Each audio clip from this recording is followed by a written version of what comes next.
સૌથી પહેલાં આજની આ શુભ સવારની શરૂઆતે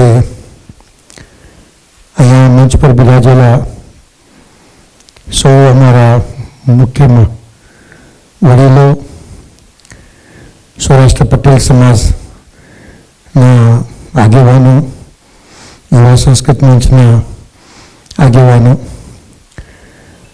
કાનજીભાઈ બાલા, અમૃતભાઈ, અરુણભાઈ બોરડ, અરુણભાઈ ધનોક, અંકિતભાઈ, સૌ અને આપ સૌ સામે જે પધાર્યા છો સૌનો આભાર માનું છું કે આજના સુંદર કાર્યક્રમમાં મને અહીંયા આવવાનું એક જે આપની વચ્ચે આવવાનો એક મોકો મળ્યો છે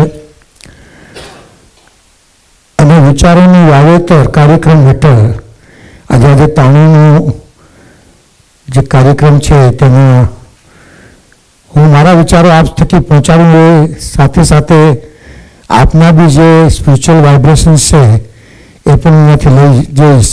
એના માટે પણ આપનો ખૂબ ખૂબ આભાર. આજનો જે વિષય છે મનુષ્ય જીવનનું મહત્વ, ઇમ્પોર્ટન્સ ઓફ હ્યુમન લાઈફ. મને 4-5 વિષય આપવામાં આવ્યા, હ્યુમન લાઈફ એન્ડ વેલ્યુઝ. અને કાનજીભાઈને મેં જુદા જુદા સ્ટેજ પરથી સાંભળ્યા વાત ઘણીવાર. એમને એક વાક્ય બહુ સરસ એમનું પેટર્ન છે કે માણસ માણસ થાય તો સારું.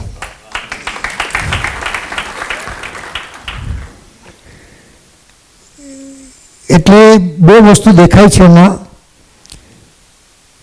વિજ્ઞાન જે પ્રગતિ કરી રહ્યું છે અને છેલ્લા 40 થી 50 વર્ષમાં આપણે જે ઝડપથી વિજ્ઞાનની પ્રગતિ કરતા જોઈ રહ્યા છીએ એનાથી ઘણી બધી પ્રગતિ થઈ છે. આજે મોબાઈલ આપણા ગજવામાં હોય, હાથમાં હોય, એને કેટલા બધા ફાયદા છે. હું અહીંયા પહોંચવાનો હતો, નજીકમાં જ હતો, લોકેશન શોધવા માટે તરત લોકેશન આવી ગયું, 2 મિનિટમાં અહીંયા પહોંચી ગયો. નહીં તો આજ આપણે પૂછતા 10 મિનિટ કાઢી નાખીએ. આવી રીતે ઘણી બધી વસ્તુ છે. બાળક ફરવા ગયા હોઈએ, મોબાઈલ પાસે છે, ખબર છે, રસ્તામાં કોઈ તકલીફ નથી, આપણને ચિંતા નથી, લોકેશન ખબર હોય કે મારો દીકરો ક્યાં છે, મારી દીકરી ક્યાં છે, મારા મા બાપ ક્યાં છે. આવી રીતે વિજ્ઞાને જે પ્રગતિ એટલી બધી કરી છે અને આટલી ઝડપથી આગળ વધી રહ્યા છે. પણ આ પ્રગતિના મૂળમાં કોણ છે? અને મૂળમાં માણસ જ છે. કોઈ પ્લાન્ટ કિંગડમની પ્રગતિ નથી કરી. પેલું વડનું ઝાડ એમ નહીં કહે કે હવે મારે કંઈ બીજો વડનું ઝાડ જોઈએ છે. એનિમલ કિંગડમમાં પ્રગતિ નહીં થાય કે ભાઈ હવે મારે મારું સમૃદ્ધિ વધારવા માટે આપણે આ પ્રયોગો કરવા છે, કે મારે પણ મારું એક સારું ઘર જોઈએ છે. એને પણ પ્રકૃતિમાં બચવું છે. ડાર્વિન્સ લો કહે છે એવરીવન વોન્ટ્સ ટુ સર્વાઈવ. પણ કઈ રીતે બચવું એ થોડુંક જ વિચાર કરી શકે. પણ આપણે જેમ વિચાર નહીં કરી શકીએ કે આવું સરસ એર કન્ડિશનનું આપણે હોલ બનાવી શકીએ કે જેમાં 500 વ્યક્તિ બેસીને સારી રીતે વાતને સાંભળી શકે, સમજી શકે. Only human mind can do this things. થોડું ખાલી 2 મિનિટમાં કહીશ કે આજે ઇવોલ્યુશન જે થયું છે, મેં આપને કહ્યું છેલ્લા 40-50 વર્ષમાં આપણા શાસ્ત્રોમાં લખ્યું છે કે ભગવાન રામ છે તે લંકા રાવણનું મૃત્યુ થયું અને પાછા જ્યારે આવે છે ત્યારે વિમાનમાં અયોધ્યા પહોંચે છે. પણ જ્યારે નાના હતા, વાંચતા હતા, ત્યારે આમ થાય કે હા હવે વિમાન શરૂ થયું. પણ જ્યારે રાઈટ બંધુઓ જ્યારે વિમાનનું રિસર્ચ કરી એ પહેલાં તો એવું હતું કે ખરેખર આવું થાય છે. શાસ્ત્રો તો આપણે 10,000 વર્ષ પહેલાં લખાયા કે 5,000 વર્ષ પહેલાં લખાયા, પણ ત્યારે કોઈ માને કે વિમાન ઉડી શકે? પણ કોઈએ વિચાર કર્યો કે આવું થઈ શકે અને એના માટે પ્રયત્ન કર્યા તો આપણે વિમાન ઉડાડી શક્યા. શાસ્ત્રોમાં લખેલું હતું પણ કોઈએ જોયેલું નહોતું. આપણું જે બ્રહ્માંડ છે એવું કહેવાય છે કે 1350 કરોડ વર્ષ પહેલાં આ બ્રહ્માંડ બન્યું છે. બિગ બેંગ થિયરી છે. અને આ પણ મેં કોઈ સારી વ્યક્તિને સાંભળીને જ હું બોલી રહ્યો છું કે 1350 કરોડ વર્ષ પહેલાં આ બ્રહ્માંડ બન્યું. પૃથ્વી ક્યારે બની? 370 કરોડ વર્ષ પહેલાં. આપણું જે પ્લેનેટ જેના પર આપણે રહીએ છીએ એ 370 કરોડ વર્ષ પહેલાં બની. મનુષ્ય ક્યારે બન્યો? 2.5 લાખ વર્ષ પહેલાં. હ્યુમન્સ જે છે એ 4 પગના માણસમાંથી 2 પગ પર આવ્યો એટલે આપણે માણસ થયા. એ 2.5 લાખ વર્ષ પહેલાં. 70,000 વર્ષ પહેલાં એ વ્યક્તિ આપણે આજે જેવા દેખાય છે એવું દેખાવા માંડ્યું. 70,000 વર્ષ પહેલાં. 10,000 વર્ષ પહેલાં શું થયું? એક એવી ક્રાંતિ થઈ જેને આપણે કૃષિ ક્રાંતિ કહી. કે 10,000 વર્ષ પહેલાં માણસને પણ જીવવા માટે શિકાર કરવો પડે, કોઈને મારવું પડે, અથવા તો પ્રકૃતિમાં જે ફળ ફૂલ છે એ ખાઈને પોતાનું જીવન કરે.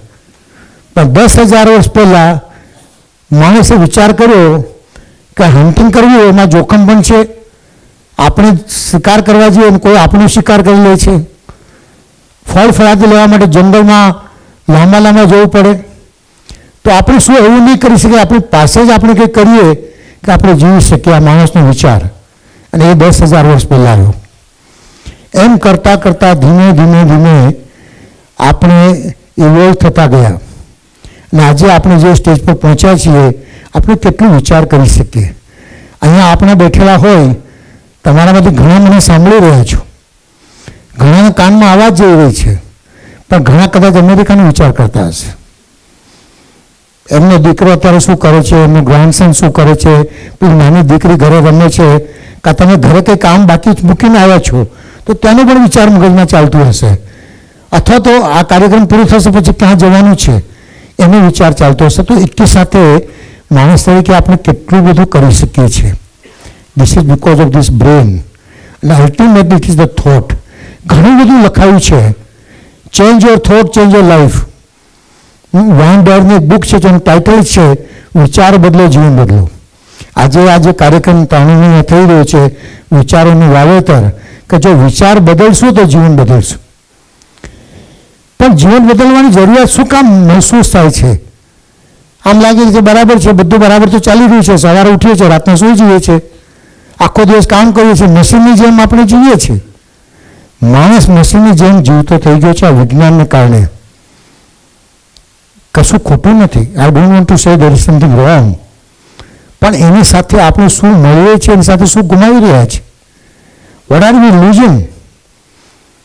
ઘણી વાર એમ થાય છે કે, અને આપણે જો અનુભવ કરીએ છીએ, તમે કોઈ પણ પબ્લિક પ્લેસમાં જાઓ, કોઈ પણ પબ્લિક પ્લેસમાં, પછી હોસ્પિટલ હોય કે સ્કૂલ હોય, અને 4 વ્યક્તિ બેઠેલા હશે, 4 હાથમાં મોબાઈલ હશે.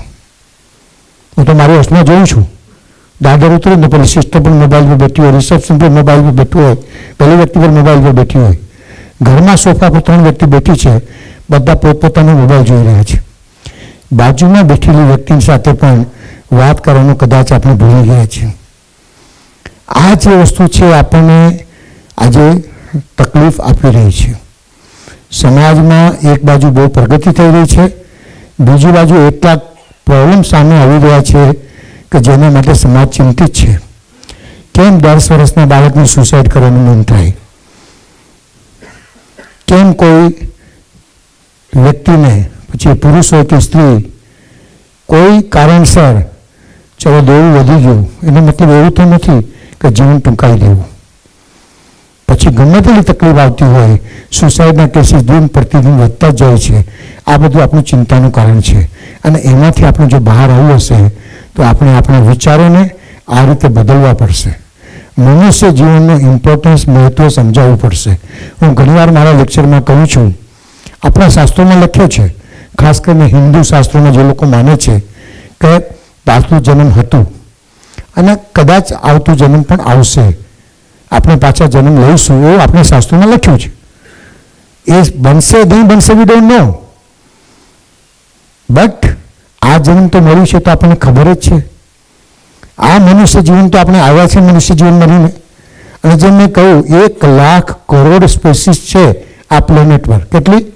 1 લાખ કરોડ સ્પીસીસ. એમાંથી આ હ્યુમન સ્પીસીસમાં આપણે એકલા જ છીએ. આટલું સરસ મજાનું જીવન મળ્યું હોય તો શું આપણે એને વેડફી નાખવું છે? શું આના વેલ્યુઝ ને મૂલ્યો આપણે જાળવવા નથી? શું આપણે આ મૂલ્યો આપણી નેક્સ્ટ જનરેશન આપીને નથી જવું? તો એના માટે કહેવાય છે, અંગ્રેજી ભાષાના 3 લેટર્સ છે. કોઈ સરસ વાત કરી. એક છે બી. બી એટલે આપણું બોર્ન, આપણે જન્મ લીધો. એક છે ડી એટલે આપણે મરી જશું. એવરીવન ઇઝ ગોઈંગ ટુ ડાય. ભગવાન જો અવતાર લઈને પણ આવે, એમને પણ જવું પડ્યું. કૃષ્ણ ગયા, રામ પણ ગયા, મહાવીર પણ ગયા, બુદ્ધ પણ ગયા, ક્રાઇસ્ટ પણ ગયા, મોહમ્મદ પણ ગયા, બધા જ ગયા. If anyone comes on this planet as a human being, he has to leave. અને આજની તારીખમાં આપણી સરેરાશ આયુ 80 વર્ષ માનીને ચાલીએ. કદાચ વિજ્ઞાન જે રીતે પ્રગતિ કરી રહ્યું છે, 100 વર્ષ, 120 વર્ષ કે 150 વર્ષ સુધી પણ પહોંચી જશે, પણ જેટલા વર્ષ બી પહોંચી જશે, છેલ્લે જવું તો પડશે જ. So D means everyone is going to die. અને બી અને ડીની વચ્ચે આપણી લાઈફ છે, અને એ અંગ્રેજીનું લેટર છે C. B C D. B means જન્મ લીધું, ડી મીન્સ નીકળી ગયા, સી મીન્સ ચોઇસ. આ જીવન કઈ રીતે જીવવું છે એ આપણી દરેકની પસંદગી છે. So everyone has to decide how we want to live. એ ચોઇસ જે છે, આનો રાઈટ ખાલી આપણને છે, બીજા કોઈને ચોઇસ નથી. એક ઝાડને તમે જ્યાં મૂકી દો, એ ત્યાં જ મોટું થશે. આપણે એને ઉચકીને બીજી જગ્યાએ મૂકી દે તો વાત જુદી છે. એ પોતે ચાલીને બીજી જગ્યાએ નહીં જઈ શકે. એનિમલ્સને પણ એના સર્વાઈવલ માટેની ચોઇસ ભગવાને આપી દીધી, કે પ્રકૃતિએ આપી દીધી, કે લાયન છે તે જંગલમાં રહેશે, સવારે નીકળશે, ભૂખો થશે, એ પોતાનું હન્ટિંગ કરશે અને પોતાની જાતને સર્વાઈવ કરશે. એનાથી વધારે ચોઇસ એની પાસે નથી કે ચલો એક બિલ્ડિંગ બાંધી દઉં, હું પણ એસીના મકાનમાં રહું. એ ચોઇસ એની પાસે નથી, આપણી પાસે છે. સો ધીસ ચોઇસનો આપણે કેવો ઉપયોગ કરીએ છીએ એ બતાવશે કે આપણે મનુષ્યના જીવનને કેટલું ઇમ્પોર્ટન્સ આપીએ છીએ. સમયની મર્યાદા હોવાને કારણે ખાલી એક જ વસ્તુ પર આજે હું ભાર મૂકીશ, કારણ કે આમાં 3 મુખ્ય વસ્તુ જે લેવામાં આવી, હેલ્થ, વેલ્થ અને હેપીનેસ. હું અત્યારે હેપીનેસની વાત કરીશ. એટલા માટે હેપીનેસની વાત કરીશ કે ultimately the purpose of life of each and every human being is to be happy. સ્વસ્થ રહેશો તો ખુશ રહેશો. પૈસા કમાઈને પણ કદાચ હેપીનેસ આવે, એવું નથી કે પૈસો દુઃખી કરે છે. જો એક વસ્તુ સમજો, ભ્રમ છે. અમુક લોકો એવા માને છે કે પૈસો હોય તો સુખી થઈએ, અમુક લોકો માને કે પૈસો નહીં હોય તો દુઃખી થઈએ, પણ ટ્રુથ ઇઝ ઇન બિટવીન. એક સરસ ઇંગ્લિશ બુક છે જેનું ટાઇટલનું નામ છે હેપી મની. એ બુકનું ટાઇટલ છે હેપી મની. એમાં અમેરિકાના 10,000 લોકોનું રિસર્ચ કર્યું કે શું પૈસો ખરેખર સુખ આપે છે કે દુઃખ આપે છે. અને સ્ટડીનું તારણ બહુ સરસ છે. અમેરિકામાં જે લોકોની ઓસ્તન આયુ, એવરેજ ઇન્કમ પર એનમ $25,000 છે, આ 10 વર્ષ પહેલાંની વાત કહું છું, આજે કદાચ $35,000 થઈ જશે. અને તે વખતે મેં કેલ્ક્યુલેટ કર્યું, આપણે કંઈ $60 ભાવ ચાલતો હતો, એટલે વર્ષના $15 લાખ થાય, $25,000 પ્રમાણે. એટલે જે લોકો આપણી રૂપીઝની વેલ્યુ પ્રમાણે 15 લાખ કમાય, ત્યાં $25,000 ઓછા કમાય, એ લોકો દુઃખનો ફીલ કરે, કારણ કે જીવન જરૂરિયાતની બધી વસ્તુ એ લોકો પહોંચી શકતા નથી. પણ $75,000 ઉપર જેની ઇન્કમ છે, અને આપણી ભાષામાં રૂપિયામાં કન્વર્ટ કરતો તે વખતે 40 લાખ થતા હતા, એનાથી વધારે ઇન્કમ પર તમે ગમે તેટલી મળો, 7.5 મિલિયન કરો કે બિલિયન કરો કે વોટ એવર યુ ડુ, એનાથી હેપીનેસમાં કોઈ ફેર પડતો નથી. So money can make you happy, money can make you miserable, but up to certain limit. ઓછા હોય તો તકલીફ, વધારે હોય તો એનાથી કંઈ ફેર પડતો નથી. અને આપણે જોયું, પેલા રાજેશ ઝુંઝુનવાલા હમણાં જ ગુજરી ગયા, હું બીજા કેટલા 3 મિનિટ લઈ શકું. 36,000 કરોડની વેલ્યુ મૂકીને ગયા. કેવી રીતે ગયા? વ્હીલચેરમાં ગયા, માંદા હતા, કિડની બગડી ગઈ, હાર્ટના પ્રોબ્લેમ, એટ સચ એ યંગ એજ. શું આ ઉંમર આપણે ગુમાવી દેવાની છે? પૈસા કમાવાની જે બી હોય, પૈસા કમાવામાં કોઈ તકલીફ નથી, પણ સ્વાસ્થ્યને ભોગે. So what I mean to say, the purpose of life is to be happy. આપણે સૌ સુખી થવા માટે બધું જ કરીએ છીએ. કોઈ માણસ બીજાનું મર્ડર કરે છે ને, એને પૂછો કે કેમ મર્ડર કર્યું, કે હું નહીં કરતો તો એ મારું મર્ડર કરી દેતે. તો એ પોતાનું સુખ માટે, જીવવા માટે બીજાનું મર્ડર કરે છે. હું એમ નથી કહેતો કરવું જોઈએ, હું એમ નથી કહેતો કે આ ખોટ બરાબર છે, પણ everyone ultimately he wants to survive happily.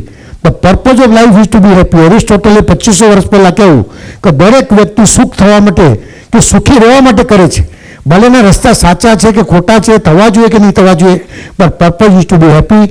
એક જ મિનિટમાં છેલ્લી વાત કરીશ. એક સરસ ટેડ ટોક છે રોબર્ટ વાલ્ડિંગરનું. રોબર્ટ વાલ્ડિંગર એટલે હાર્વર્ડ સ્કૂલના એ ડિરેક્ટર.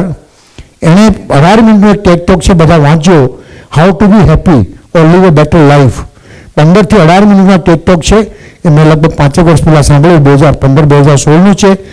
મોટામાં મોટી રિસર્ચ આજની તારીખમાં જો કોઈ ચાલુ છે, જે થઈ રહી છે 1934થી, અને એ રિસર્ચમાં ત્યારે 734 લોકો જોડાયેલા.